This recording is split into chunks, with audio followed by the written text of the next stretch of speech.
Hello,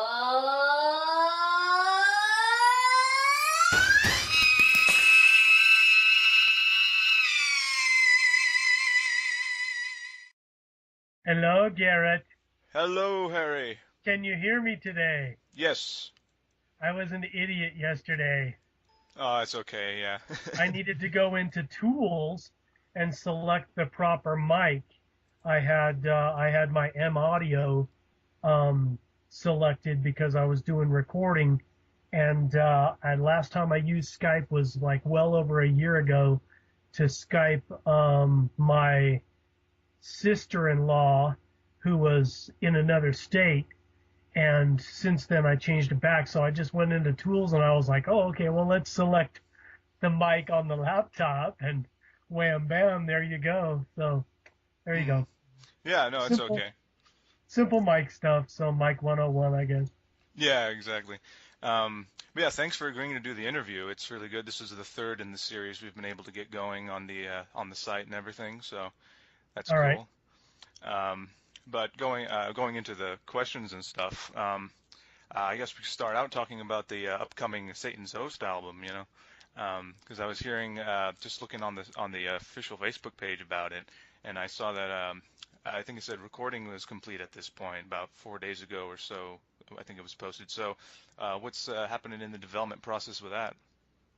Um, it is about 76 minutes of music all total with 12 songs. We initially wanted to do 13 because that's a magic number, but we didn't have enough budget to do the 13th song. So when it came down to all the 12 songs, it came into too much music to fit on one disc unless we upgrade up to an 80-minute disc. We found out that was going to be quite a bit much more money to produce than just the normal CD. So now what we're doing is we're going to do a 2 CD thing. We're going to release kind of like Guns N' Roses. We're going to release 1 CD out, and then within another month or two, or maybe even a week or the next day, we don't know for sure yet, release the other 6 songs. So now we're down to figuring out what 6 we want to do. Yeah, because you know we had an order for how the album was going to go from 1 to the end, but now since we're splitting it into 2 because it was cheaper for the record company to do it that way, and we feel that in the long run, just between you and me, that it might be more beneficial for the band and the record company to release 2 projects, you know, just kind of back to back, with the same covers but altered looks to them, like a different color scheme on the same Predating God album. But yeah, all the songs came out really good. You know, as with every band and every new piece of work, they always say, oh yeah, this is the greatest to date, you know, but if you like Virgin Sales, then you will love this new album because it fits. It's like a perfect blend in between By the Hands of the Devil and Virgin Sales. It has the melodic quality of Virgin Sales, but it has the heavy, bombastic, really huge beats and early Black Sabbath type feel of By the Hands of the Devil. And believe it or not, these are the most blasphemous lyrics we've put out to date also. The songs are very catchy, and sometimes you don't even realize what's being said. But yeah, there's some crazy stuff being said on this album. With Lady and the Snake, we went back and we used a bit of Sumerian history with Lilith being, you know, the Adam and Eve story, where it was Samael and Lilith, and so we explained that whole scenario within that song, and so that in itself is fairly blasphemous. And then the song Predating God, you know, is basically just saying, what if everything was wrong? You know, what if everything that you know is right was just not right? So it's crazy, but with the melodies that we chose and the type of rhythms that we're using and the melodies on the album, it's highly catchy, and you don't realize what's happening. So it's cool. I think it's going to be great. We were originally looking for a really early release, like in October, but now it looks like January, February. There's still some things that have to be cleared up with distribution. We're changing distribution back to what we had with By the Hands of the Devil. Distribution was changed on the last album with Virgin Sales just because the company almost went into bankruptcy, and then they pulled themselves out of it with the release of Virgin Sales and a couple other groups on his label. So now he's deciding to go back to the original distributor to make sure that we get in the proper countries, because Virgin Sales didn't get released in some countries, and people were like saying, I can't get a hold of this, so. Yeah. Well, that's really good to hear. I mean, in terms of the album and the content, I'm definitely excited about that. Yeah. And for the writing process on this, how did it compare to the last two albums that Satan's Host did? And just general, do you work on the lyrics a lot, or do you and Patrick talk about them maybe together? Like, how does that work? Because I haven't been able to find too much information about that online. So this whole thing started as a concept album around the title Greed, Lust, Hate, and War. That was the first song, the first epic song that we had devised just amongst ourselves in rehearsals when we were writing songs. Then we came up with 3 others, which ended up having different titles too. But then we said we thought Greed, Lust, Hate, and War was so great that we started developing concepts around certain titles. So we took the word greed and we did 7 or 8 titles based upon that word greed, and the same thing with Lust, Hate, and War. And we all agreed on those song titles to basically write songs or stories around to keep within the concept. And then that way we could, however many songs we wrote of each word, greed, lust, hate, and war, would tie in and make a giant concept. Well, then all of a sudden we came up with this huge mega epic song, and Pat had the idea of calling the album Predating God. So he said, well, we'll still lie within the concept, but it'll be like a hidden concept. It won't be an obvious concept like, let's say, Mind Crime or Thing to the Throne or 2112 or something like that. If people look within the lyrics, they'll see that it was all based around the predating God concept of what happened prior to Christ, or what happened prior to Egypt, or what's the most ancient writings that talks about any type of sort of growing up of the earth or anything like that, how man might have been made or was made or anything like that. So then we kind of adopted Greed, Lust, Hate, and War within the predating God kind of concept, just because that's a huge concept and it's basically what the world is about. It's been corrupted by those 4 things.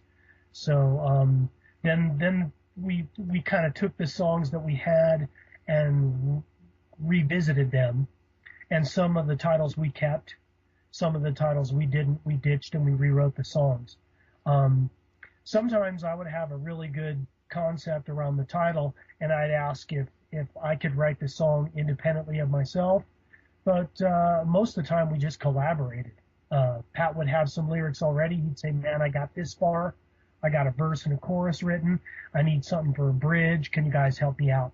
So we'd all sit together as a trio, and we'd just kind of put the songs together. There's only 2 songs that Pat wrote all the lyrics for.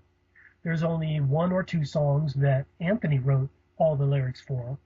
There's 2 or 3 songs that I wrote all the lyrics for, but all the other songs were basically conceptualized.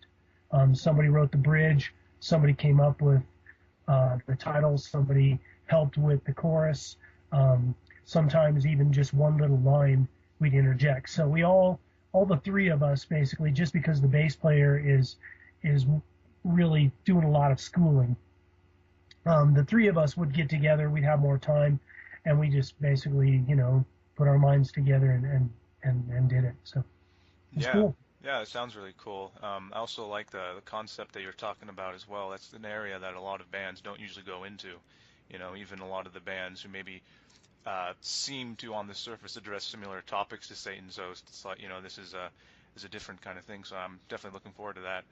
Um, and So is it usually just the three of you with the songwriting process, like, you know, Anthony, Patrick, and yourself for like the last two albums as well, or was Margar also involved on those a little bit more than this one, maybe?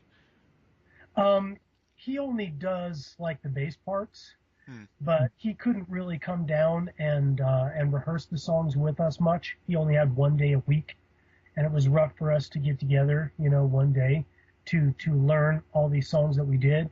So we had Pat lay the bass lines this time, just for the sake of, you know, getting through the studio. He knew how the songs went, and you know, he also knows how Marcus plays. Hmm. So, you know, he kind of did a Marcus feel, and Pat is a guitarist, not a bass player. So he kind of, you know, would talk to Margar about the bass lines that he would have chose for that song.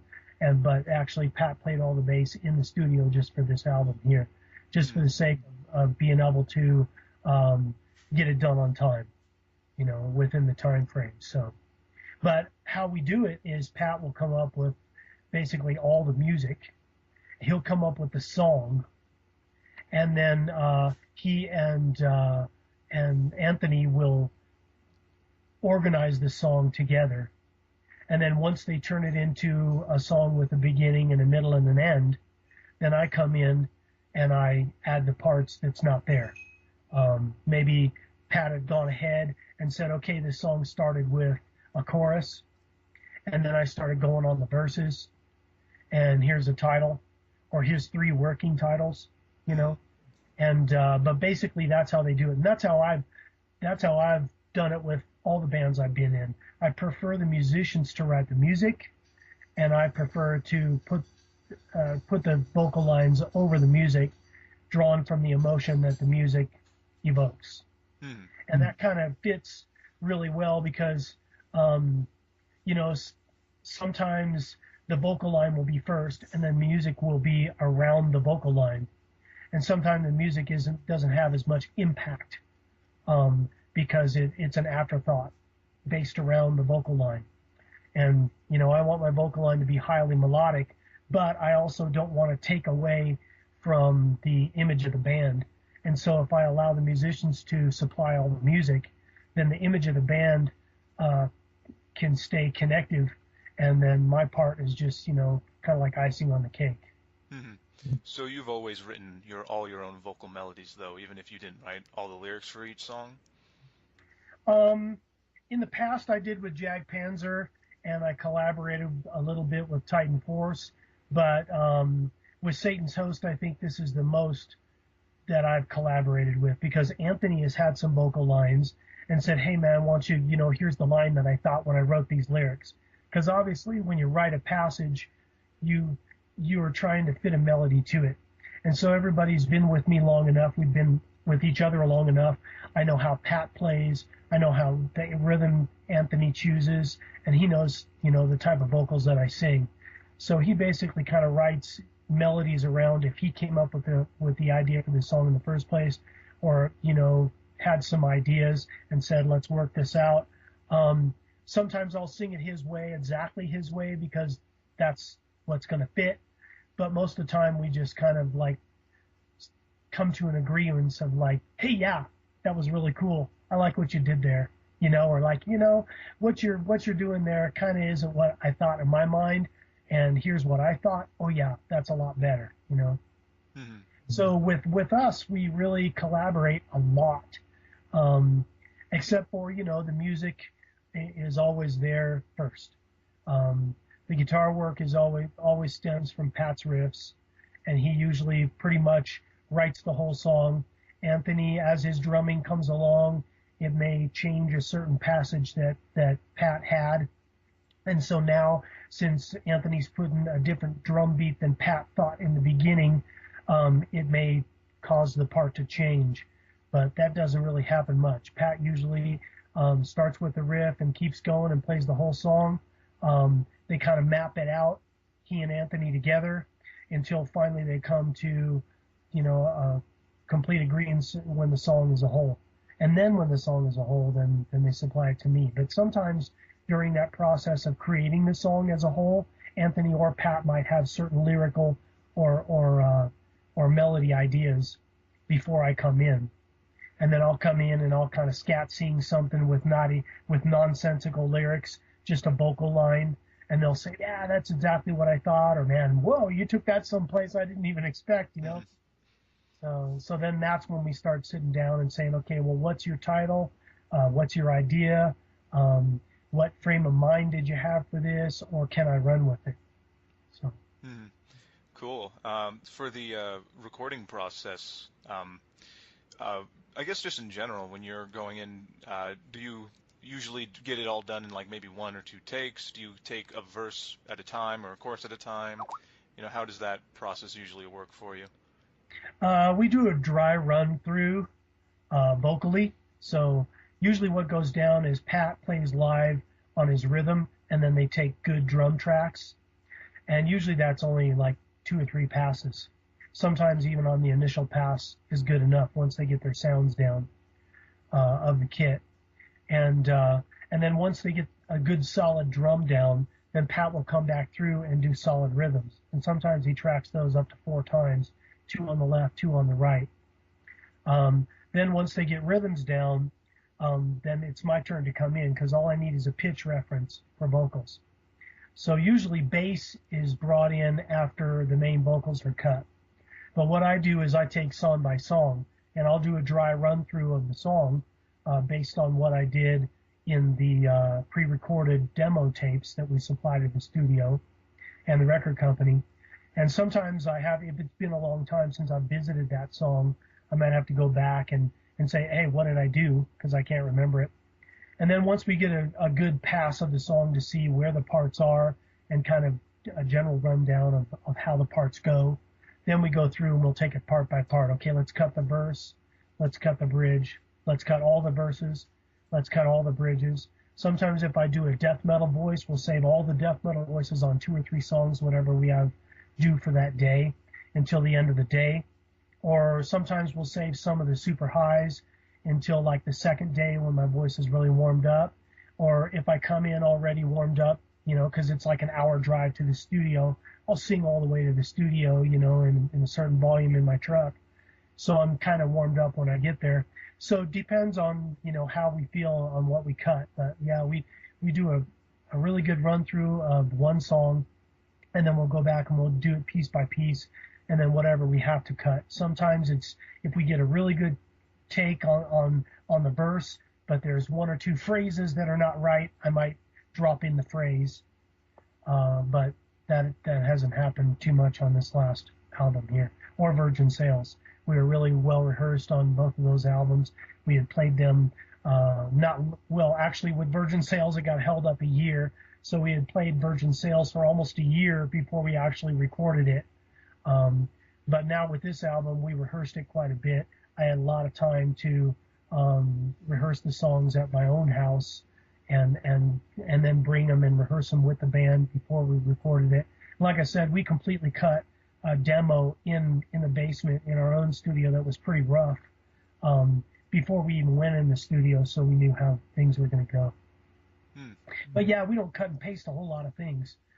Most of the time it's just what it is, and sometimes it's a first pass on the vocal take if my mood is good and everything sounds right. And sometimes we got to go over and over the part because the diction just isn't there, or maybe I was saying something right and then Pat comes in and says, nah, you got to say it this way. and so we have to recut it, and I've got to say it that way. So, but most of the time, when I'm cutting vocals, I need at least one other band member there. I want either Anthony or Pat or both of them there, just because they give me input other than the producer, which is Dave.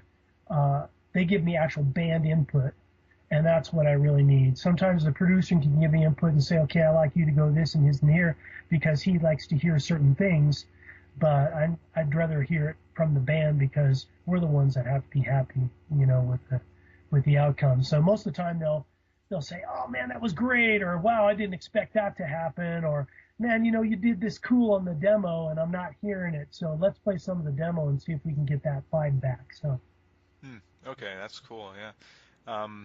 So how do you approach warming up for recording in a studio session versus doing a live show or doing a tour? Do you warm up any differently, or and then what would that usually involve? That kind of thing. I'm kind of curious about that. I don't really warm up a lot before the live set. I Mm-hmm. do a lot of low voice warming up, and then maybe I'll just check my high a couple of times, because our live shows are like in excess of an hour, hour and a half.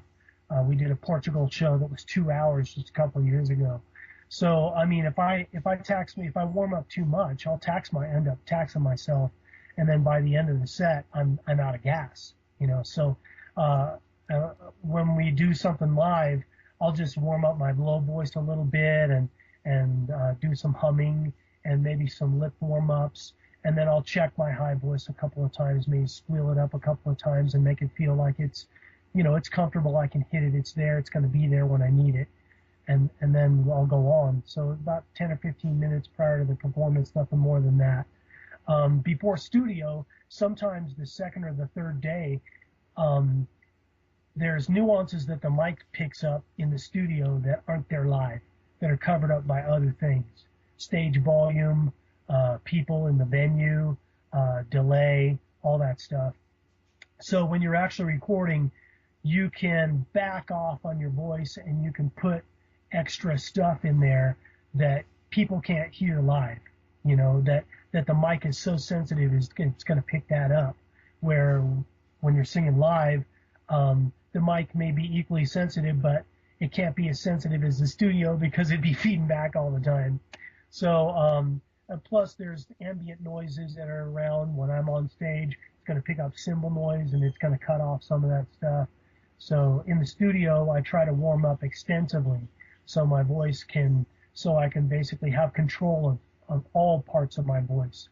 So I'll warm up like an hour on the way there, singing the exact songs I'm going to sing.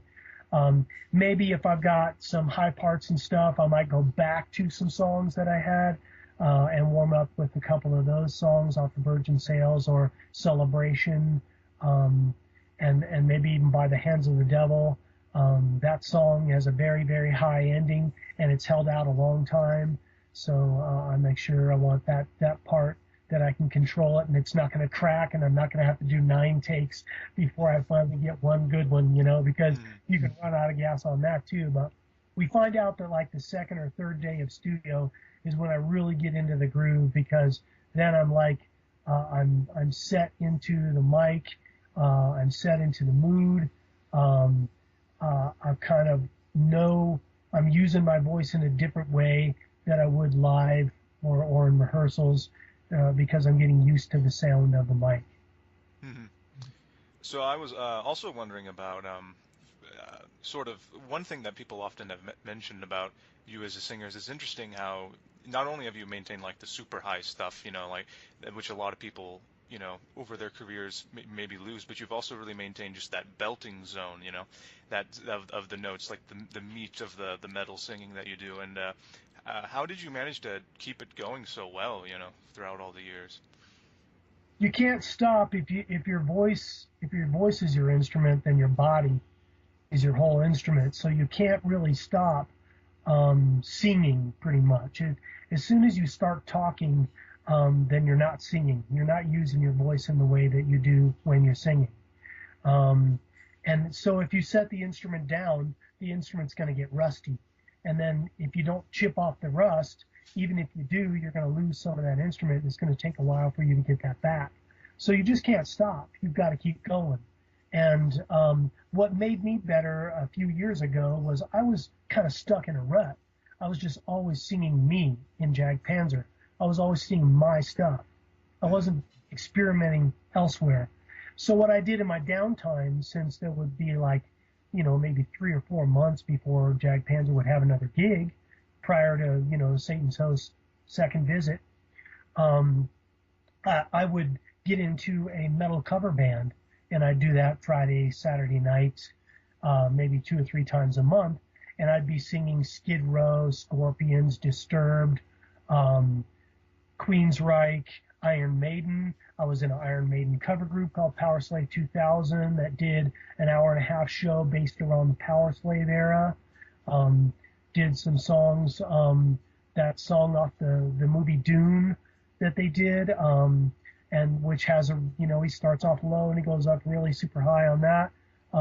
So I just kind of kept my voice in the metal era. And so by trying to copy or, emulate all these other different types of metal voices that, maybe I did a little bit of Judas Priest or a little bit of Dio or maybe even some Dickinson and stuff in my earlier days.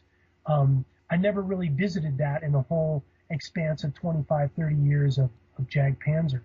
Mm-hmm. So, yeah, I really got stuck in a rut, and I was just like, is this all I can do? But once I started getting out and experimenting on my voice, I found out I could do other stuff. Well, then I never really could do any death metal voices and stuff in Jag Panzer. I started experimenting that a little bit with Titan Force, but never really could go for it. So finally, when I got back into the folds of Satan's Host, I was able to go places I never could go before, and they were excited about having me go to these places. So I started experimenting with the death side because they had put out 3 albums when I wasn't in the group with Eli that was totally around that era, and I didn't want to take from that, and that's why we put out Celebration, was basically to show that not only could we go back and do that era, but actually we could bring parts of that elements of that into what we have now. So, and that's kind of what happened in Virgin Sales and this new Predating God is we put more of those elements in there. And certainly I've got, a heavy Dickinson range and stuff, but I'm doing a lot more of like these sinister death voices and these ultra low growls and these really cool melodies and stuff that are really super sweet, almost Queen-like. So it's kind of cool. So the more it's really awesome for me to be in Satan's Host because they allow me to go anywhere I want to go. And in fact, they're going, you didn't go high enough, or that you didn't go rally enough and stuff. And so they're constantly challenging me, and they're challenging themselves. Like Pat was saying today when we were on the phone discussing how the album went, he's like, man, there's a couple of times when I was cutting these songs, I had to play them over and over and over again because it was beyond my ability. And what I had in my head for this song was beyond my ability, so I had to rise up to that challenge and actually play what was in my head. And so he said it was challenging to him too, because he was testing himself. And finally, when he got there, he was like, "Wow, great! I can actually do this," Mm-hmm. And that's kind of what Satan's Host is about. We're constantly challenging ourselves, and you're going to get better if you constantly challenge yourself. If you just stick with the same old routine, then you're going to be limited by your own abilities. Mm-hmm. Yeah, I thought it was always interesting how in Satan's Host and then Titan Force and Jag Panzer, you almost have like a different voice for each band, and then like subdivisions of the voice within that. And you talk about how in Satan's Host you kind of get to do more a variety of things with the death voice and that kind of thing. Do you think maybe it's just the nature of the music? It's just a bit more like the structures are more varied, and so it kind of suggests to do more different kinds of things, or is it something that you've decided you wanted to do in general? Kind of both. The music allows me to do more because of the emotion that he evokes, but also those guys want me to do more just to show I can do that. Mm-hmm. Because I never have in the earlier Satan's Host. There's some songs that were pretty epic and pretty heavy, but I chose the operatic route. And now I'm kind of doing a mixture of both, and I'm kind of trying to take all the nuances of that genre of music and apply them sometimes even within one song. So just show everybody, hey, I can do that. Yeah, why not? Yeah. I'm not limited by just one thing. I can go anywhere I want. Mm-hmm. So I was also wondering. I saw there's at least one Titan Force show that's scheduled coming up at the Up the Hammers Festival in May. Is there any plans to do more with Titan Force in the studio or anything like that, or is that kind of due to the Satan So stuff kind of on the back burner for now? Um, Prior to Satan's Host Rebirth, I kind of was in the middle with Jag Panzer and leaving Jag Panzer. Jag Panzer had just done Scourge of the Light, and it was really great. We were really happy with it and everything. But then, there was member conflicts, and some people couldn't go on lengthy tours, and some people only wanted to do this and that. So we kind of just decided to disband. So we made a public, basically, disband that we're breaking up, basically, publicly on our site. So during that time, I got with Mario. He had some song ideas, and we started writing. And so we got to where about 3 songs were written, 6 songs were together, pieces and parts, and then all of a sudden Satan's Host started. And so now for 5 years, those songs have just been sitting there, and we don't know what to do with it, because Titan Force really was never going to be a group again. The individual members that made up the band just can't make the full commitment to be in a band, but they can put forth their effort, and they can come and do maybe 1 or 2 shows.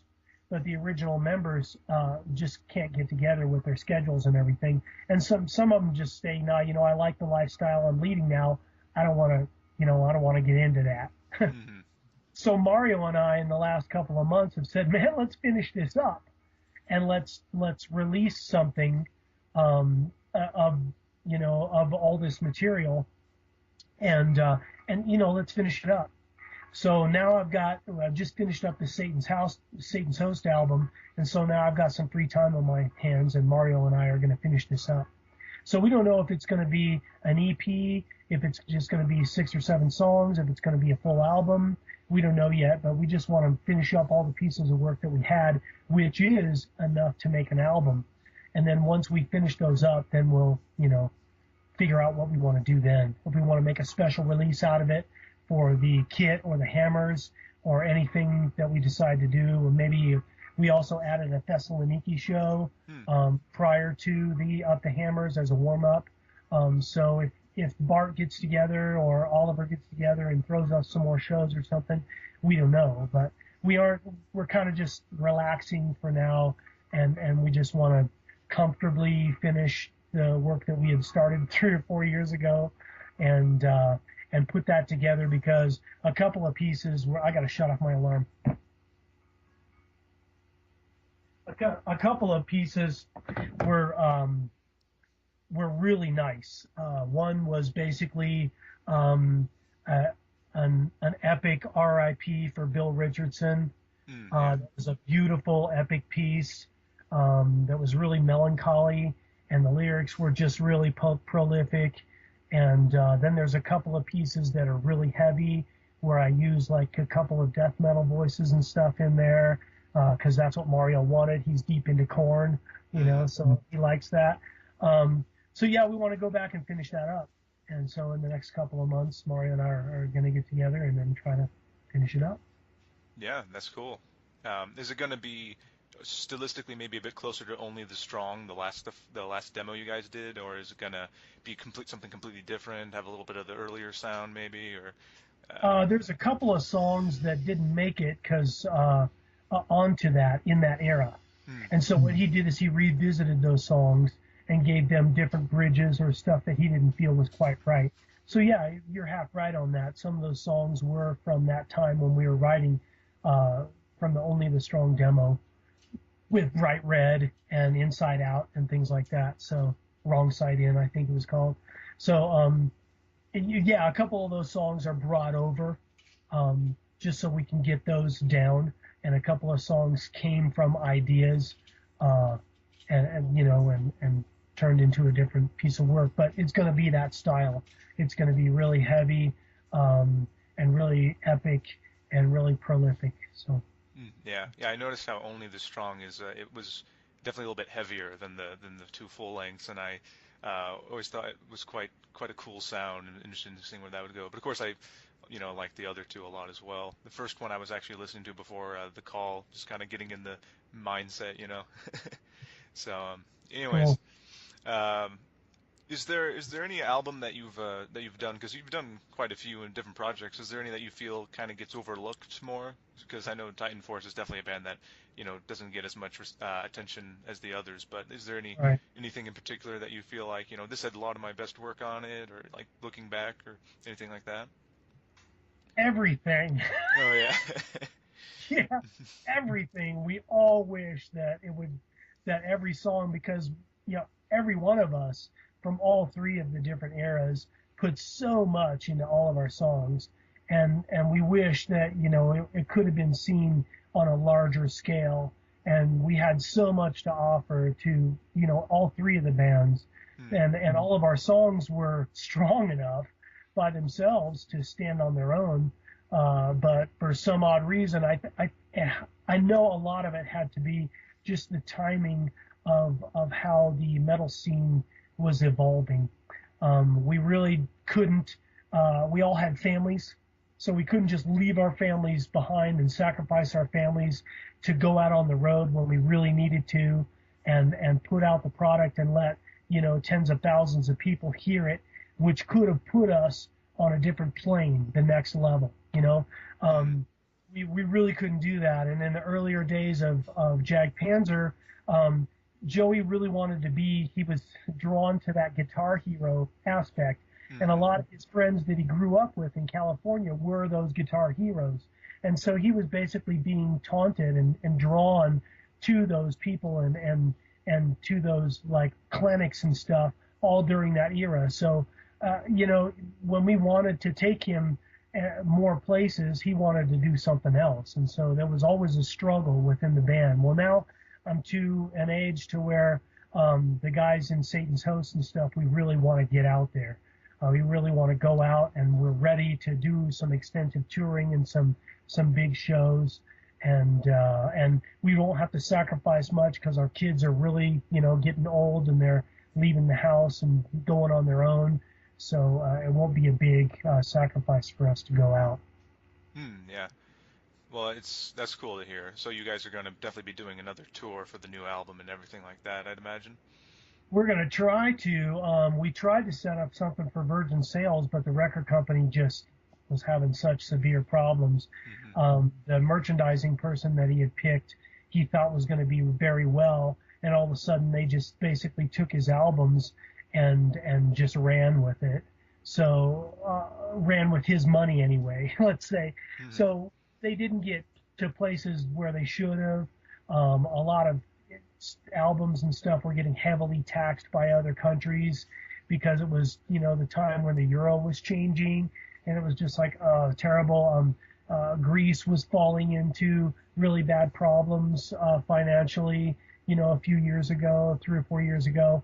So it was just a lot of things were happening with the euro to where they didn't like Americans coming in with trying to make all this money off of them. So they taxed them real heavy with their products.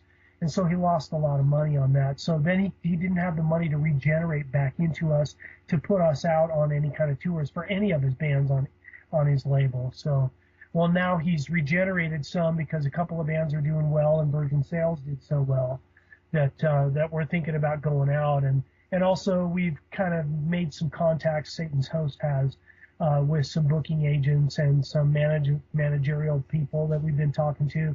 And hopefully with this double release, we can spur enough, interest in the band to want to get us out. So that's what we're hoping here. Yeah. We'll cross fingers. Yeah, I hope so. That'd be good to get you guys on tour again. Hopefully I'll get to see you too if you come into the States somewhere. So. Yeah, I mean our show is awesome because we play exactly what's on the record, and that we try to keep everything simple so we can duplicate everything on the record.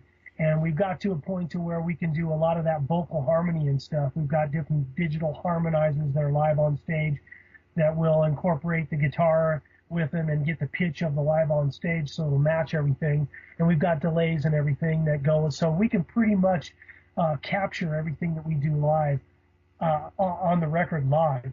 And that's what we kind of do. We don't want to sugarcoat the album so much to where when we get out on stage, it's a different type of sound that you hear.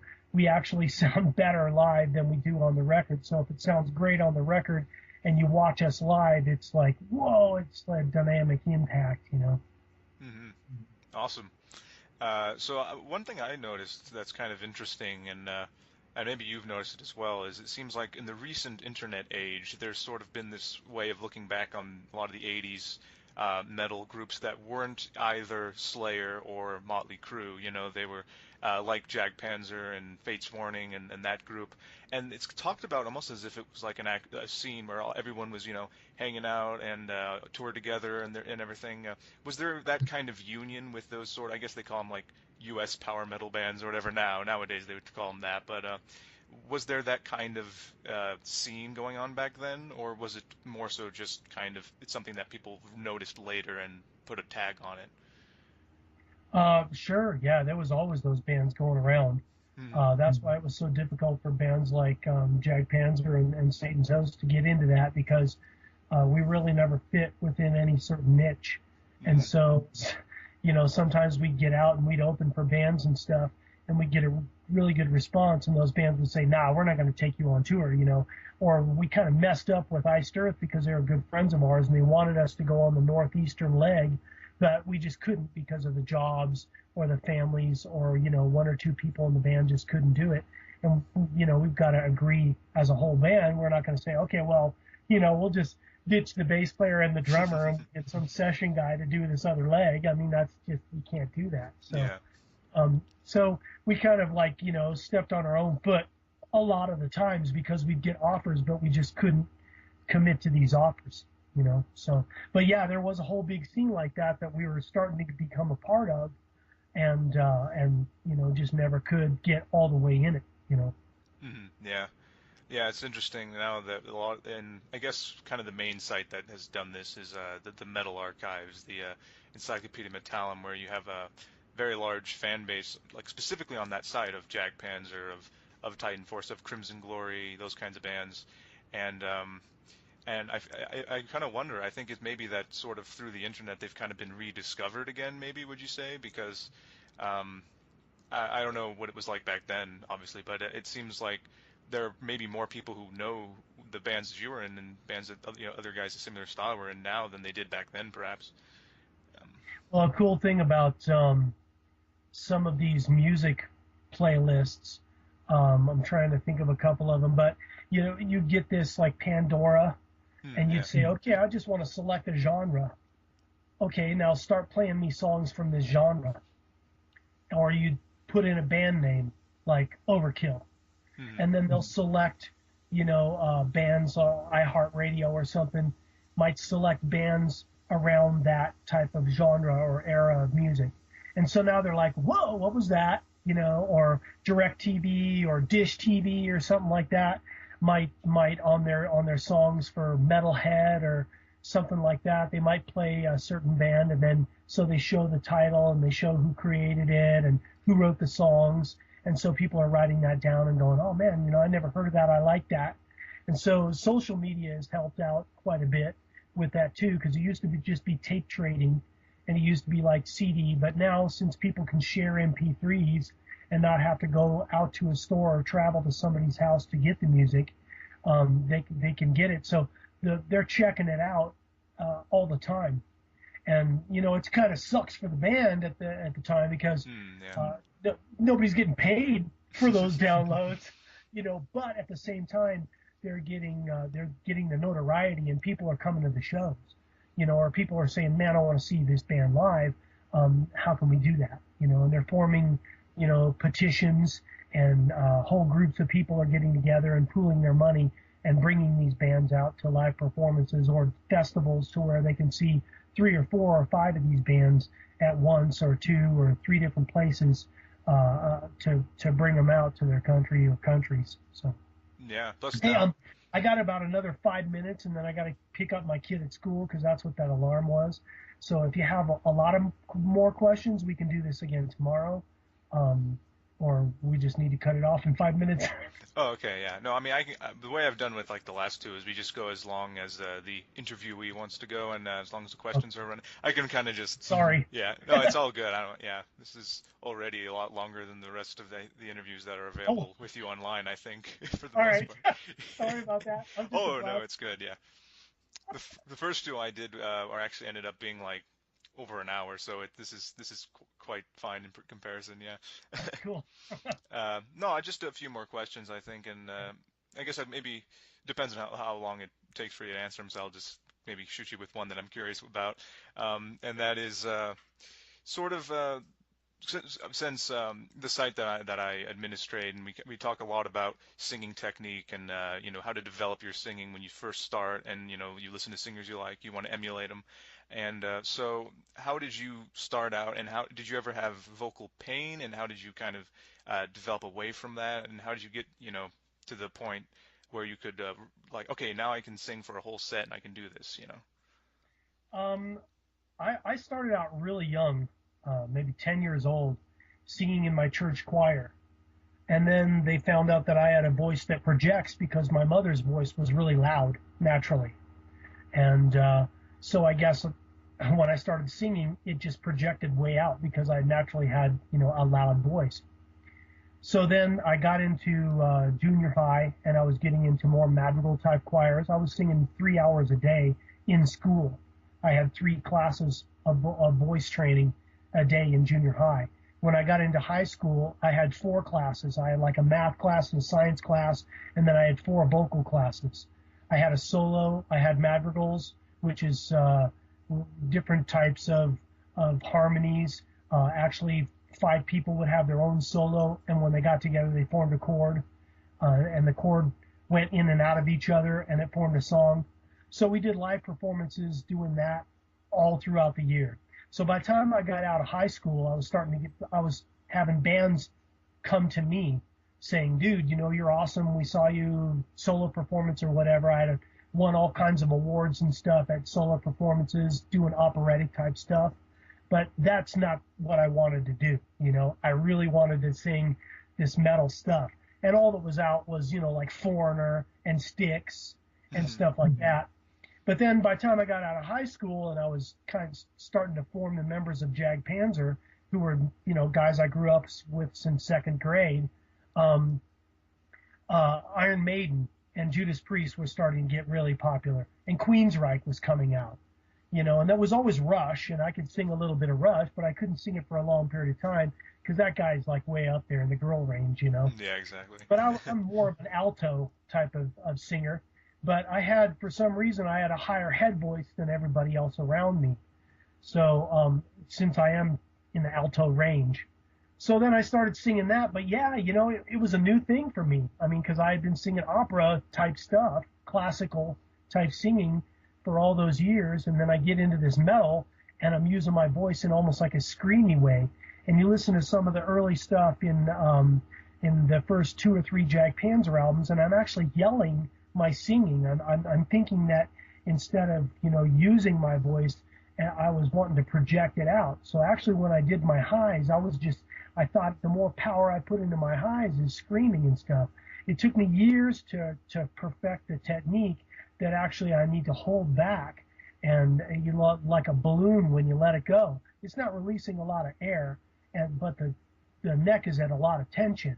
And so I started thinking about that and started developing my highs to be soft.